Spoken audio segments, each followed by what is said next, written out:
গর্ভবতী মেয়েদের সম্পর্কে আমি এখন একটা গল্প আকারে দু একটা মেয়ের কথা বলতে চাই। যেমন একটা মেয়ে রুমা, সে বয়স 25, সে এসছে এইবার দ্বিতীয় গর্ভবতী, কিন্তু প্রথম সিজার হয়েছিল 3 বছর আগে। এখন তার 8 মাস। 8 মাস কোনো দিন কোনো চেক আপ করায় নাই, ডাক্তারের কাছে যায় নাই, কোনো কাগজপত্র নাই। এগুলো কিন্তু আমরা প্রায়ই এখন পাচ্ছি। কেন ডাক্তার দেখান নাই, কেন চেক আপে যান নাই? বলে কি ভালো ছিলাম তো, কোনো সমস্যা নাই তাই যাই নাই। কিন্তু আপনার তো আগে সিজার আছে, আপনার তো রক্তের অবস্থা, হিমোগ্লোবিন বা অবস্থা কেমন সেগুলো তো আপনাকে জানতে হবে। তারপরে কাগজপত্র, কিন্তু কাগজপত্র তো নাই।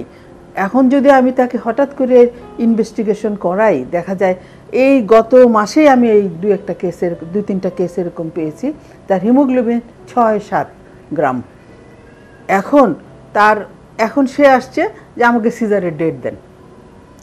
এখন হিমোগ্লোবিন 6-7, এখন তার 6-7 হিমোগ্লোবিন, এই 15 দিনে আমি কি করে তার বাড়াবো? তাহলে তো ব্লাড দিতে হবে, অথবা তার ডায়াবেটিস ধরা পড়লো, অথবা আলট্রাসোনোগ্রামে দেখা গেল বাচ্চার পানি শূন্যতা, বাচ্চার সমস্যা হয়ে আছে। এই জিনিসটা যে আমরা ভালো আছি কিন্তু একবারও ডাক্তারের কাছে গেলাম না, তা কিন্তু ভালো নয়। প্রথম 3 মাসে বা দ্বিতীয় 3 মাসের সময়ে একবার এরকম ডাক্তারের কাছে অবশ্যই আপনাদের মেয়েকে নিয়ে আসবেন, বা গর্ভবতী মেয়েদের চিকিৎসা বা চেক আপের জন্য আসতে হবে।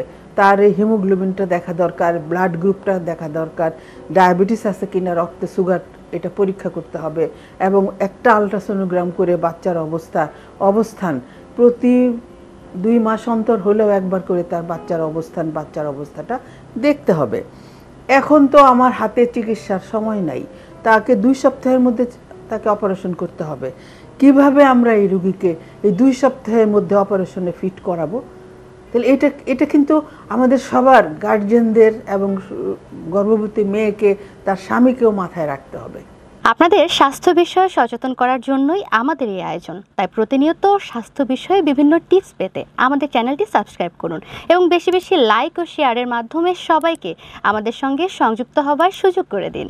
ডায়াবেটিস চিকিৎসায় 3D বলে একটি কথা আছে। এই 3D কি? 3D মূলত ডায়েট, ডিসিপ্লিন এবং ড্রাগস। আপনি কিভাবে ডিসিপ্লিন মেনে চলবেন, আপনি কি ওষুধ গ্রহণ করবেন এবং আপনার খাবার দাবারের নিয়ম কেমন হবে, এ বিষয়ে সঠিক পরামর্শ দিতে পারবেন ডায়াবেটিস রোগ বিষয়ে অভিজ্ঞ একজন চিকিৎসক।